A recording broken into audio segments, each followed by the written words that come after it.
So yeah, man. First question is, where was Caleb before joining the group? How are you feeling? What was going on with the career? Oh man, before I had given up. I was done, and I had almost even come to terms with it, where it was just like, yep, I just can't do it. Time to hang it up. And then got the call or the DM and was like, you know what, maybe we'll try one more time. What were you trying up to that point? And like, what were those moments or feelings that made you feel like, dude, I don't want to do this anymore? So, I mean, I've been producing for 12 years, 13 years. It just wasn't enough for me. I wasn't able to get my music where I wanted it. I had tried doing social media before, but it was really hard. It just didn't really feel like me, and it just felt really daunting, and like it was just always just this like anxiety of like, dude, I just spent like 2 hours on a freaking TikTok and it got 200 views or whatever. And so I just had like no like framework for how that all that works. And then additionally, like I had been writing an album the whole upcoming year before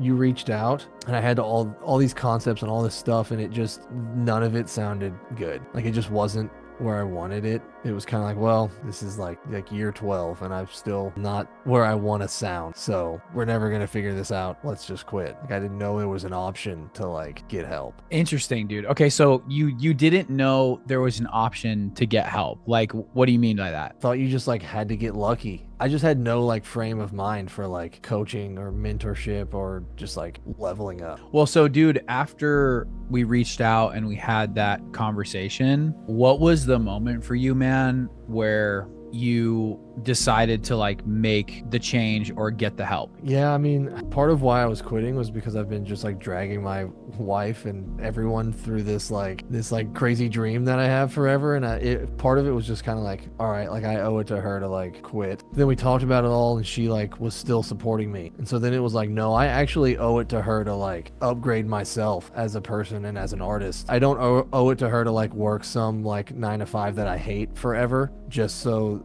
she can feel a little bit better about our bank account. It's like I owe it to her to become who I'm supposed to be and like actually do what I'm called to do. And so for me, I feel like it was that moment of realizing like this is what I'm supposed to do. It's easy as artists and producers, like we love this so much and we think it's so cool, and like we think our like heroes are so cool that we think everybody wants to do this. Like surely everybody wants to be like cool music guy, and it's like that's not the case actually. Some people really want to open a bakery. It's funny that you can somehow think that your dreams are everyone's dreams, and then I realized kind of that like no, like this is like specific for me in this time in this space. Like this is what I'm actually called to do. That was the turning point. So, where is Caleb now? So when I joined, my main goal was to just make better music. Even if this were to stay as a hobby, I was so frustrated that it still didn't sound good. And so now, dude, my music, I think it's awesome. Like I feel like super like capable. Like I could absolutely do like whatever genre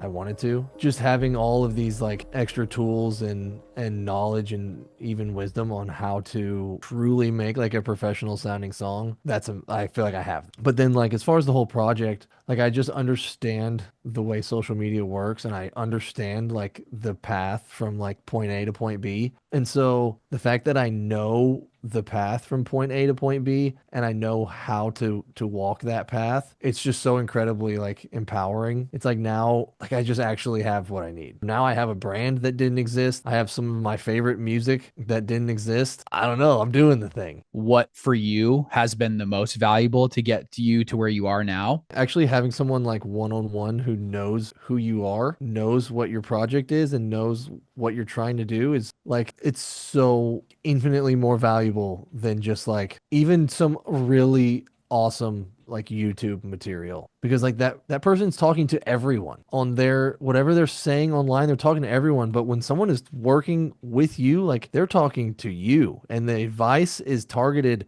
exactly at you and what you need at that time. Being able to work with someone who knows what they're talking about and actually cares on a one-on-one level is like, it's invaluable. And just having someone believe in you too, that doesn't always happen. You know, I think if I had like 5 million monthly listeners, my family would be like, look at him go. But like until then, it's like, dude, I know, and everyone else out there knows that like your family kind of doesn't give a rip until until you can prove it. And then I think the masterclass, the production stuff, I don't think that gets talked about enough. The stuff is absolutely insane. And that helped me level up my productions from, I mean, I've been working on this for 12 years and I've watched every YouTube tutorial there is. But like going through these classes, like, oh, that's what I've been looking for. That's a different thing. Also, like the community, because from a production standpoint, like obviously I knew what I was doing, but there's some things that you can't really teach, especially like not in a tutorial.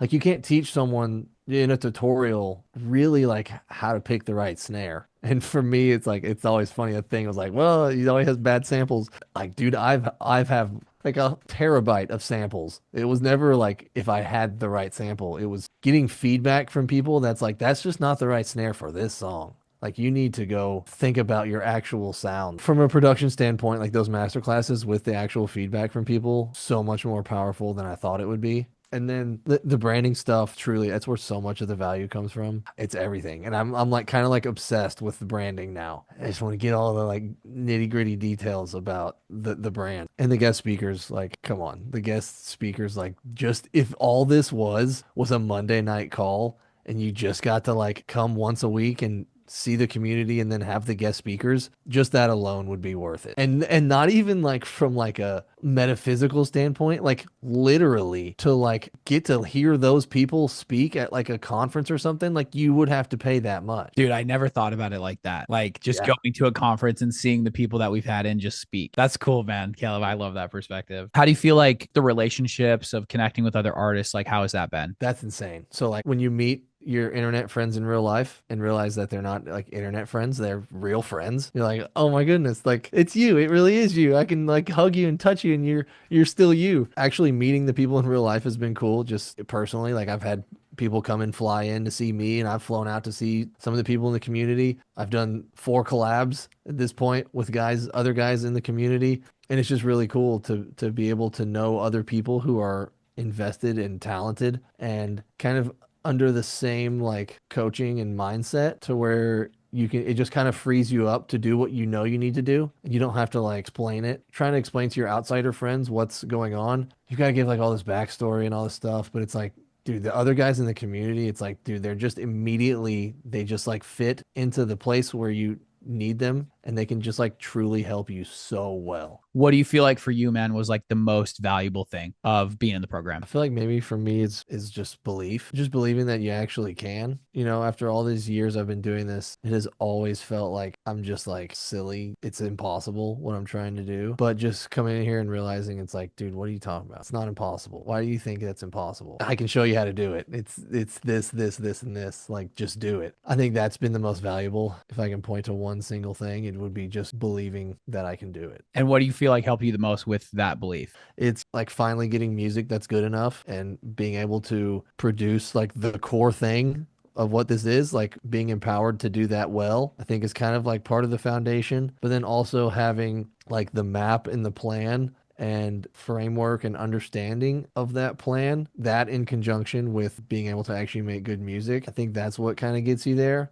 But then also having the support along the way from you and other people in the community. I think kind of all three of those things together is where that comes from. If you were on a call with an artist, what would you tell them from your experience so that they could realize that this would be worth it? I mean, this is where I get kind of fired up. If you want this, then it's worth it. Like, if this is actually what you want, like, if you want to have a career in music and you want to, like, play the shows and build the audience and all these things, then it's worth it. How much is that worth to you? Because, I mean, this is, like, how you get there. So I would say that if you're, like, on the edge and you're like, I don't know if I should do it, then I would say, like, you don't actually want it straight up. Because if someone's offering you the answer to, like, your problem and you are like, nah, it's not for me, then you don't really want the answer. If you're on the fence and you're trying to decide if it's worth it, I would try to decide if you actually want to do it. That'd be the only question you have to ask. If the answer is yes, then it's a no-brainer. And if it's a matter of like, oh, like, I don't know if I have the time or the money or the this and that, that's even more of like, bro, you don't want it. If you think you don't have the time, then you just don't want it.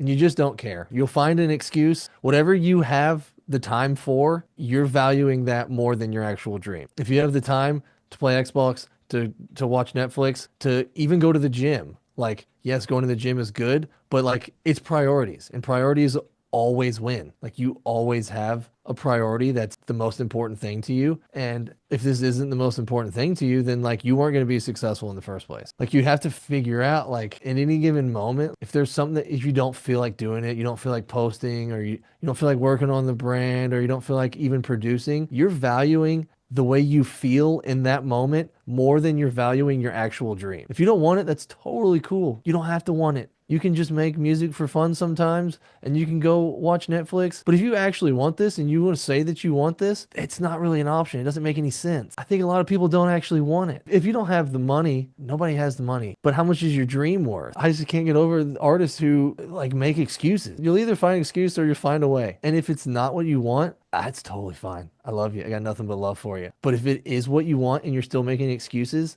I don't know what to tell you. Well, maybe you could touch on your personal story too, Caleb, about like what you did. Oh, Talk yeah. about it. You prayed about it and what you did. Dude, I got a wife, I got a kid. At the time, had just lost a job, so didn't have the money. Then got a job. So then I got a wife, kid, full-time job. I got friends, I got family, I volunteer places, I got other things to do. But I decided that like this is important to me, and like now's the time to send it. Like, dude, my daughter doesn't sleep. This doesn't matter to you guys, but I haven't slept in 2.5 years. Is it an excuse? Do I value sleeping?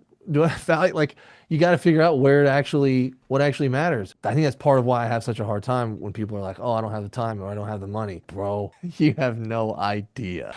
With your like 9 to 5, and you're not even married, you don't have kids, you have so much time. You're gonna have to cut this out because I'm gonna like my story when it came to like money and like having to afford it was like I went on a walk and I had to pray about it, and I felt like this is where God was leading me. At the time I had just lost my job and my wife had her job, and it was just kind of like I don't know if I should put this much stress on her. And it was like, oh crap, I think I have some Bitcoin. Let me check the Coinbase. And I checked and I was like, oh, like there's some Bitcoin in here. It wasn't enough to cover it, but it was like, oh, okay, like that might be able to like give us some cushion. And so I was like, screw it. I dumped all my Bitcoin. At the time, Bitcoin was at like 62K. If you're following, it's actually double that right now. So it would have been enough Bitcoin if I had hodled to pay for the whole thing now if I had kept it. And so essentially, I've almost paid for the whole thing twice, and I would say good decision. Dude, anything else on your mind, man, that you want artists to know that are struggling with that decision? With all of my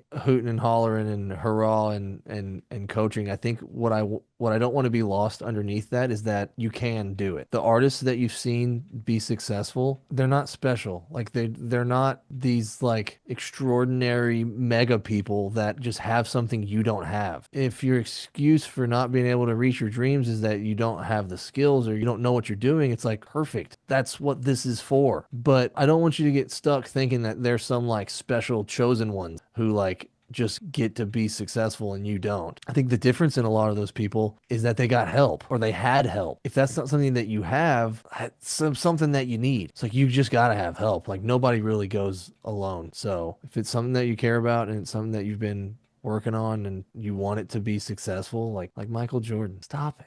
Get some help. What about what we do makes us different? I think one of the big differences is like the intimacy of the community. Also the group calls. It's not like your average like, hey, like here's a feedback call, like or whatever. Like the group calls become like a staple in your career and like your weekly routine. Like I've never missed a single one. I mean, part of that is because that's where you form a lot of the bonds with the other people in the group. But also like it's just so much sauce. The guest speakers and like the feedback and like getting feedback even on content and stuff too. Which leads me to the other thing is like this is not just about production. Like it's the full artist. Like whatever is your thing. Like if we need help with branding or content or mindset or like you just need a pep talk or we need to brainstorm or just strategize, like it's everything. So it's not just production, which is what a lot of the things are. It's like it's mostly a production school that like also like gives you an idea for a social media post, legitimate like strategy and plan. That's the differentiating factor from the other EDM things. It's not just like a social media school that's like, this will work if you're a baker, a real estate agent, or a musician. It's like branding and content specifically for musicians in this specific niche. The specificity and like custom aspect of the whole thing, like just, I think it's unmatched. Earlier, you mentioned the intentionality. What did you mean by that? Yeah, just the intentionality of the other people in the group. Like everyone is like super bought in and talented and really intentional about each other and what they're trying to do and like helping each other. It's not just like 400 people and like sometimes you hear from Jim and sometimes it's like Brenda. It's like, no, like I know everybody in the group and like have personally like hung out with a lot of them. It's just a different level of intentionality. Anything else that we didn't touch on, just like your experience or the value of the group that you didn't say already? There's like an intangible feeling that comes with doing this. I always think about it like if you like played basketball in the driveway, you could be automatic in the driveway. Like you never miss a shot, like the handles are there and you're like a good basketball player. But it's like, are you a basketball player or are you just cold in the driveway? This takes it from being like, oh yeah, I produce music to being like, I'm a music producer. This is like my career. It's almost like you're like making it official. It's like, I'm not just like trying anymore, like I'm doing. You can't really put a price on that. I know your faith is really important to you, man, as it is to me. So I wonder if you can touch on what it's been like to be in a community, one led by a Christian and to have other guys in the group that also share the same belief. That's been another thing that completely sets it apart. Part of this is like you're being mentored and like you're being coached, not having to like question the integrity or the perspective of the person who's giving you that guidance. That brings so much peace. If you were just some like party animal that's like, yo, dude, make more content, it doesn't quite hit the same. Like there's just a different level of trust that you have among other believers and like a little bit of like understanding between each other that it just sets the whole thing apart. Personally, as a believer, when you're working on branding and you're working on like what's your core message, obviously at the very root and core of this, it's to spread the gospel to everyone without doing that so like blatantly and overtly. I mean, that's the way I've chosen to do it. It's like, how can I craft this? And so having someone else that understands that dynamic is just kind of a really awesome bonus. And then the other believers in the group, it's just a different level of connection and like devotion to each other, like having the Bible studies every week. Like you get to know each other on an even deeper level, and it takes it from just, oh yeah, this is just some program I did on the internet to like, this is like my real life. So that's an intangible thing right there. Caleb, obviously, not only have you gone through the program, but you're on the team. What is it like for you, man, to work for the company? And I wonder if you could just touch on that now that like you're not only just an artist in the group, but you're actually an active part of the team now. So what has that been like for you, man? Yeah, so that has been awesome. Being able to make music the work, even if it's not necessarily like a world tour, getting to have a job you're still passionate about. That's amazing. It's invaluable. I mean, the team is awesome. It's been really cool to be part of a faith-based company to where I just feel like we're just with my friends, like just building something and like working together towards something. My boss is like my coach and one of my best friends. It's like I'm working with you, for you, from beside you, not below you. Love you, man. Love you.